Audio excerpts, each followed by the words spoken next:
The 2024 NFL regular season has finally concluded for the Las Vegas Raiders, and the Raiders finished with a 4-13 overall record for the regular season.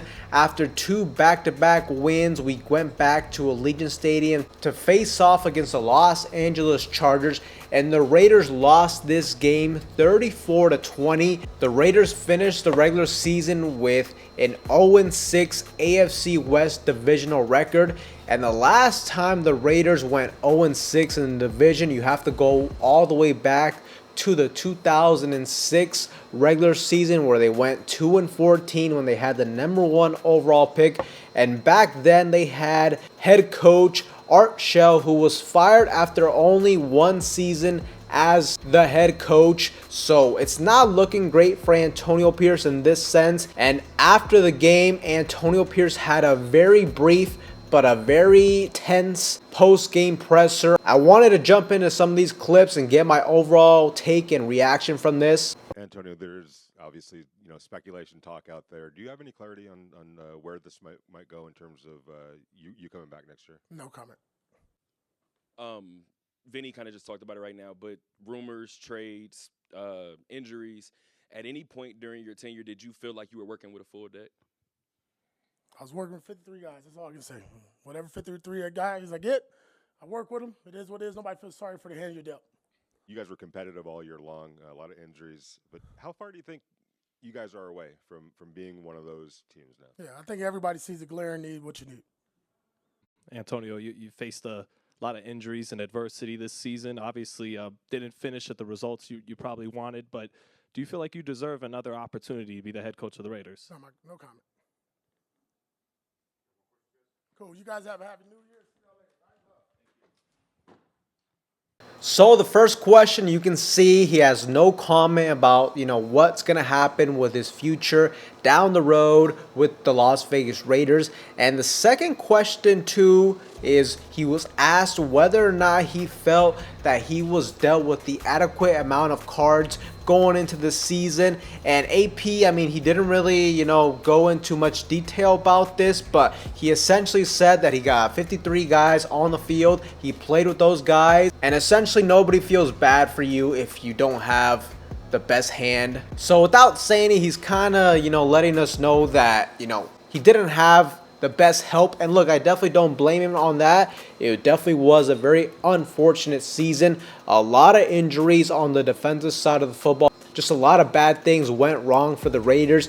And just for the vast majority of the season, we just didn't have good quarterback play. And we had a very bad offensive coordinator. But, it is what it is.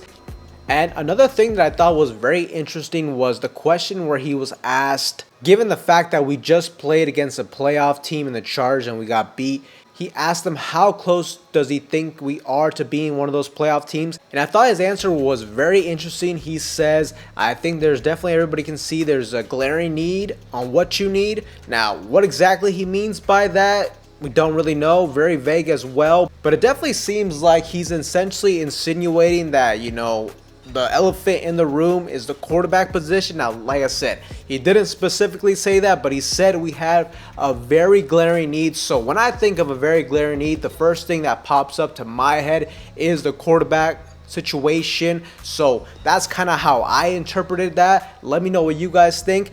And the last question, this is kind of where, it gets awkward at the end, but he's asked whether or not he thinks he deserves to come back next season. And he immediately shoots that down with no comment. And after that, he just storms out of the presser. A very short post-game presser, less than 2 minutes, I believe. Definitely it seems like Antonio Pierce, just based off of the body language I see from him, he was moving a lot. He was smiling a lot, like awkwardly smiling in that sense. He definitely did look a little bit tense, and just the answers he was given, a lot of no comments. And especially that last question, I would like to think that would have been a nice opportunity for you to just kind of make your case on, what you've done this season, how you got the team to continue to fight throughout the end. But he simply just brushed that comment off and stormed off. So I don't know, could Antonio Pierce know something that we don't? Does he know that his days as the Las Vegas Raiders head coach are numbered?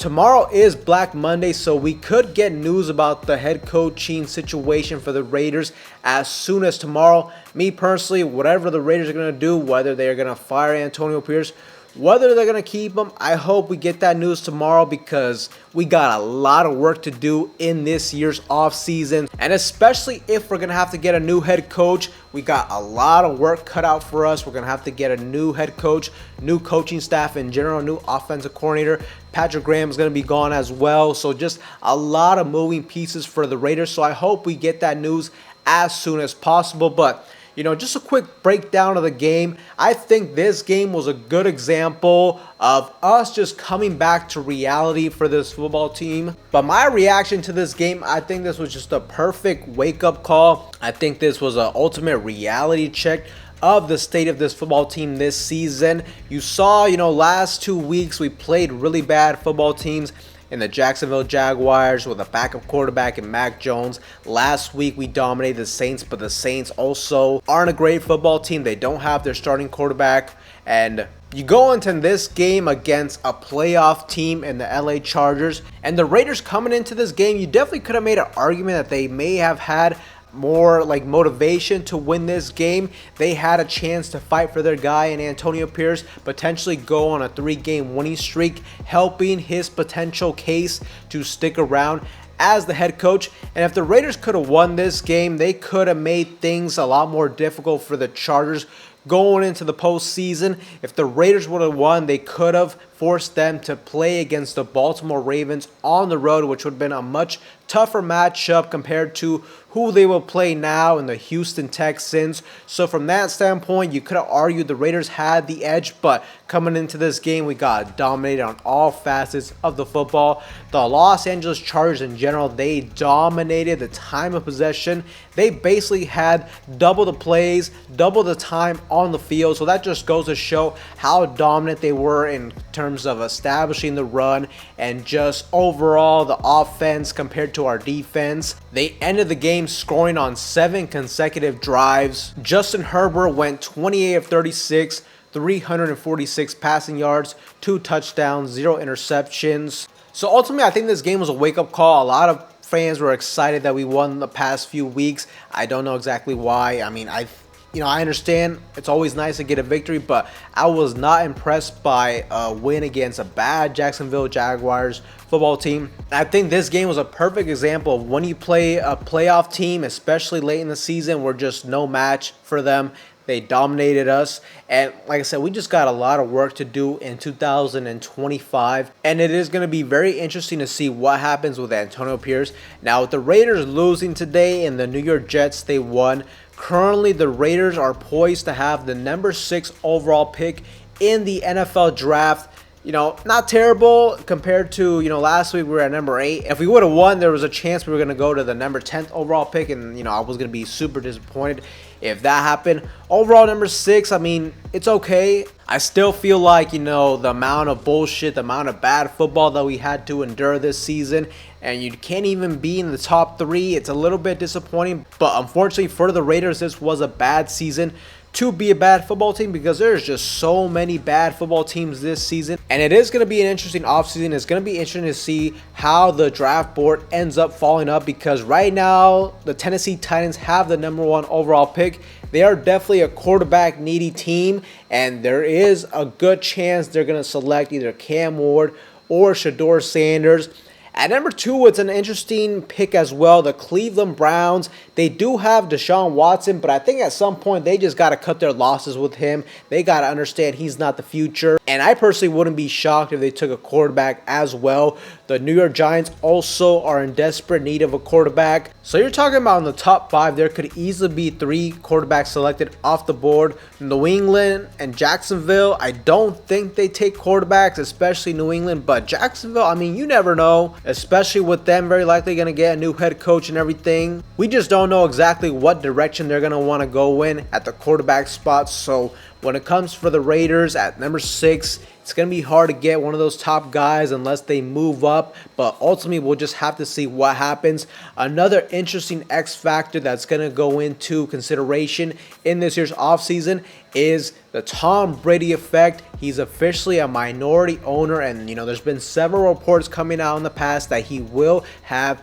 a lot of say-so in football operations and when it comes to selecting a quarterback. So we'll just have to see what kind of decisions he ends up making, and also how much say is he going to have. Is he going to be the de facto GM over Tom Telesco? A lot of things to consider in this year's offseason, and it is going to be a crazy offseason, and I think the Raiders are going to have a super important decision. Hopefully they make that decision tomorrow, but to me, the writing on the wall shows that Antonio Pierce will no longer be the head coach of the Raiders. It looks like he's going to be in one and done. But Raider Nation, I definitely want to get your guys' feedback in the comment section down below.